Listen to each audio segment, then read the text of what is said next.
Is some of the food that you're eating actually attacking you?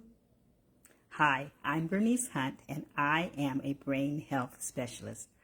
I work with women just like you who are starting to notice a few memory challenges, and I help you to stay sharp so that as you age, you can still travel, have fun with your grandkids, and experience new adventures without missing a beat. As a wellness coach for over 10 years, I've talked a lot about detox. And some people want to get, those detox kits and things like that. But your body knows how to detox, and your body has a detox plan. And you can help it by just reducing the toxins that are coming in. Okay, so that's what we're going to be talking about today. And the question was, is some of the food that you're eating actually attacking your body? And the short answer is, maybe it is. And let me talk about it. We know about allergies and food sensitivities and all of that. And we assume that if we're not seeing or feeling anything immediately when we eat something or whatever, that we're okay and the food is not doing any harm to us. That may not be the case. You may have seen my last video. I don't know if you did or not, but it was about toxins too. But it was about toxins that are being made by your brain inside your brain. Yeah, there's some toxins that your brain makes every day. And so if you didn't catch that video, go to my YouTube channel, Keep Your Brain Sharp, or go to my Facebook page, Keep Your Brain Sharp, and you can take a look at that video and some things that you can do to help your brain get rid of those toxins that it produces on a daily basis. But today I want to talk about some plant-making toxins. Now, I'm not talking about, the pesticides and herbicides and insecticides, stuff gets sprayed on the plants. I'm not talking about even genetically modified organisms or the GM. No, I'm not talking about that. I'm actually talking about a defense that plants have where they can actually produce a protein that is toxic. Okay, and it does it as a defense strategy. Plants have their strategies. Plants have thorns on them. They have stickers on them, and they even have those hard encasings of their seed and stuff to protect themselves and protect their seed, but it also has this other defense strategy that most people are not really aware of. And it actually produces a toxin to try to make you think again when you eat it, because it'll either make you sick or make you feel really uncomfortable, disrupt the functionings that are going on in your body, even kill you. Okay, now once again, I'm not talking about the allergies or the sensitivities, which, is definitely a fact and of concern. I'm talking about just subtle toxins in there that you may not notice. With allergies and sensitivities, like I said, they're quick and they're highly noticeable. But when we're talking about the lectins, Lectins, lectins, which are a protein that the plant produces, they are accumulative over time. So they're not going to knock you out or do anything to you most of the time right away, but they're accumulative over time, and over time they can do you damage. Okay, so that's what we're talking about today. Why we're talking about accumulative and over time, have something to share. This has happened to me just today regarding my sister, but it makes a point to what I'm talking about, because she called me this morning and she was needs to talk to me because she had gotten a report back from the doctor. Okay, so we met today and showed me the report and stuff, and she discovered quite by accident that she apparently has some kidney problems, and it's been going a long time. And when she went through the report and went through back into the years, because with this technology you can just go back and back in those files, so she kept going backwards, and she found out that her kidney problems actually started 6 years ago, and the doctors had yet to say anything to her about it, and it was getting progressively more intense since 6 years ago. And so she found out yesterday actually. So she called today. She went to speak to the doctor. She's like, why didn't you tell me I had this issue, and nothing's being done about it? And they had a response for her that did not go very well, but they had a response for her. But I want to share first that it's an example of a cumulative over time, because she's on high blood pressure medication, and so she's been taking that for like 20 years. Okay, and but medicines are poisons. Or since they're a toxin, but it's just a small dose. It's just very strategically done, so it's not going to kill you. It's just going to mask or paralyze something or whatever it does to the issue. But it's a toxic substance. So she's been taking that for 20 years. But then also she's been eating, what we all eat, and so the meats and the other things, and then the external toxins. So there's toxins coming in from all areas. And our kidney is a detox organ.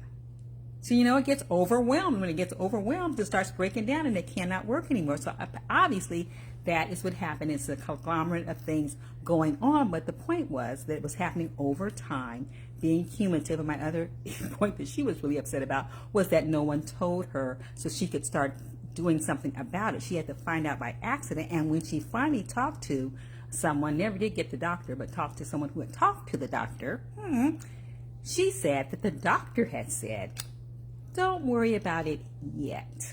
There's nothing to worry about yet. A lot of people her age have a similar problem, and so we're not going to worry about it yet. Now, I don't know if that was supposed to appease her or not, but it didn't. Oh, so we're going to worry about it when I get so overwhelmed with it, it gets so severe that now you got to medicate me. Now we're worried about it. But until that point, you're not. And also, nothing was said to remediate the problem, to intervene, to help, or whatever. And it's been going on for 6 years. When they could have started remediating 6 years ago, nothing's been happening. So of course, we sat down, this morning we sat down and we planned out, her lifestyle program and the changes she needed to be making, whatever. So it's all good. It's all good. But it's an example of accumulating over time with toxins, okay? And she's not feeling any symptoms. There's no symptoms that she's aware of or whatever yet. But we're not going to wait until those start occurring. So that's my point. So that's what happens with a lot of the toxins and the lectins on the food. That's an example of what it can be doing. It accumulating, drip, drip, drip, drip, drip, drip, drip over time can damage. It can damage. It encourages weight gain. It encourages brain fog. It also encourages viruses and bacteria to grab hold and create a stronghold in you. So it is affecting you and damaging things as we go. So that's one thing that you may want to take a look at when you're eating foods, because as I told my sister, one thing that you need to look at is seasonal eating. Fruits and vegetables, seasonal and local. Because here's what happened. The lectins, the plant proteins, they stir up and they get produced as a defense because they don't want to be eaten yet. They want to wait until their seeds are mature enough so that when you do eat them and comes out the other end and it gets planted wherever, the seed is mature enough to start growing and make another plant. And so they don't want you to eat it too soon and defeat that whole purpose of the regeneration thing. And so when it's immature, when it's not ready yet, they produce these poisonous proteins. So if you do eat it, you'll get sick and it deter you from continuing to eat their plant, okay?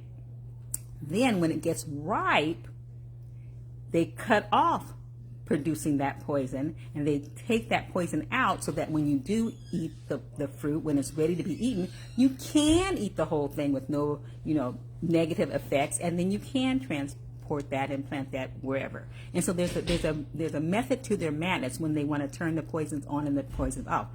Unfortunately, in the world we live in, we, in all of our wisdom, have decided to pick the plants before they're ripe so that we can transport them wherever we need to transport them. And now we have plants that are in out of season, in season, out of season, whatever. It's available a lot of the cases. And the issue can be that since they were picked before they're ripe, they had the lectin protein in there because it's a defense, and then they picked it. And even though they gas it, to make it look all pretty and look all right, you can't gas out the lectin.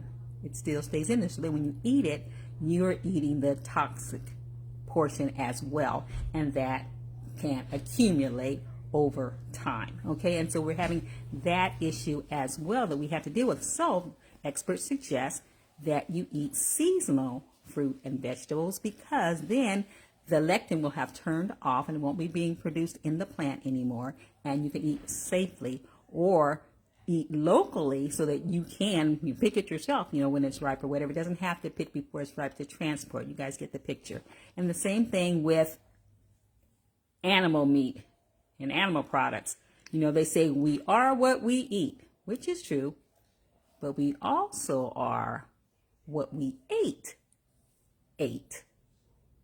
Okay, because the same lectins that are on the plants that you're eating are on the corn and the soy and the grain-fed foods that they give to those animals and those chickens, and chicken is an animal, those animals, okay? And so that does not, like I said, it stays on there, so it goes in their system. And so when you're eating it or drinking the milk or eating the dairy products or eating the eggs that are not pastured eggs because they were fed, with grain, they're fed corn and corn and soy, and other stuff, the lectins are still on there. And so then you're getting it two ways. You're getting it from the unripe produce that you're eating, and you're getting it from what those animals ate as well. So there's two negatives to that. So you need to really be careful, and you need to be eating the grass-fed. You need to be eating even if it's, and don't let organic's a good thing, but organic grain-fed is still organic grain. In terms of lectin is still on it, whether it's organic or whether it's not organic. So that's not the issue in that case. You want it to be grass-fed. You want it to be pastured where the chickens, the hens have gone out into the pasture and they have eaten, the stuff that's out there and are not fed, the grain-fed stuff. Okay, so we'll get off that. But that's the deal with that. So here's the deal. Regarding plants, seasonal, local, harvested when ready, watch what you're eating, know what your meat has eaten, kind of thing, because you don't want those toxins present. You're trying to reduce the toxins that are in your body, and that's one good way that you can do that.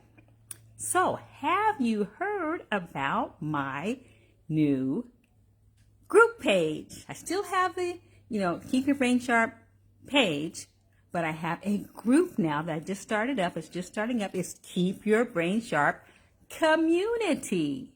So you can go on, look for that and join, because that's going to be just for more serious-minded health seekers that are really looking to do something, and I'm going to help support you in that. And the first thing I'm going to be talking about is going to be detox. It's going to be toxins, okay? So we're going to have some activities to do. We're going to have some information. We're going to have some education to do. We're going to have some fun things to do regarding toxins. So go on to Keep Your Brain Sharp Community and join if you haven't done so. I'm giving some people some time to join up before I start. But I think in October I'm going to start with my first toxin calendar.